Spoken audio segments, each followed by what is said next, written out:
क्या कहना चाहेंगे? ये बिल्कुल कांग्रेस गलत तरीके से प्रस्तुत कर रही है और जिन चैनल पर ये इस प्रकार का गलत बयान जो आ रहा है, तोड़ मरोड़ करके जो कहा जा रहा है, वो बिल्कुल गलत तरीके से पेश किया जा रहा है।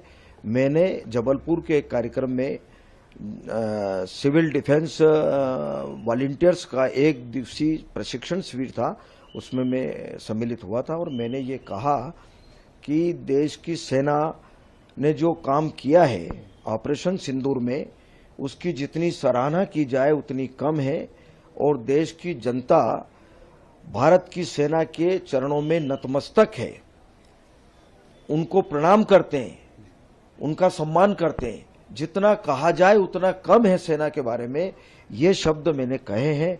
उसको तोड़ मरोड़ करके गलत तरीके से प्रस्तुत कर रहे हैं। मुझे लगता है कि जो लोग इस प्रकार का गलत तरीके से प्रस्तुत करते हैं और जो षड्यंत्र कर रहे हैं, उनके खिलाफ निश्चित रूप से मुझे लगता है कि कार्रवाई होना चाहिए। आप शिकायत करेंगे? बिल्कुल करूंगा शिकायत। लेकिन ये नतमस्तक जो आपने कहा, तो ये सेना के सामने देश को नतमस्तक बताया है? देश की जनता भारत की सेना के चरणों में नतमस्तक है, क्योंकि वो हमारी रक्षा करती है, देश की रक्षा करती है और सीमा पर भारत के लिए, देश के लिए लड़ाई लड़ती है। ये आशय था, ये मेरा आशय था और उसी आशय का मैंने कहा है। कांग्रेस आपका इस्तीफा मांग रही है, वो बिल्कुल मुझे लगता है कि विचलित होकर के कोई बात कर रहे हैं, विचलित होकर के बात कर रहे हैं, विचलित होकर के बात कर रहे हैं नेता। आप शिकायत करेंगे? बिल्कुल करेंगे, जहां करना चाहिए वहां शिकायत करेंगे। बिल्कुल।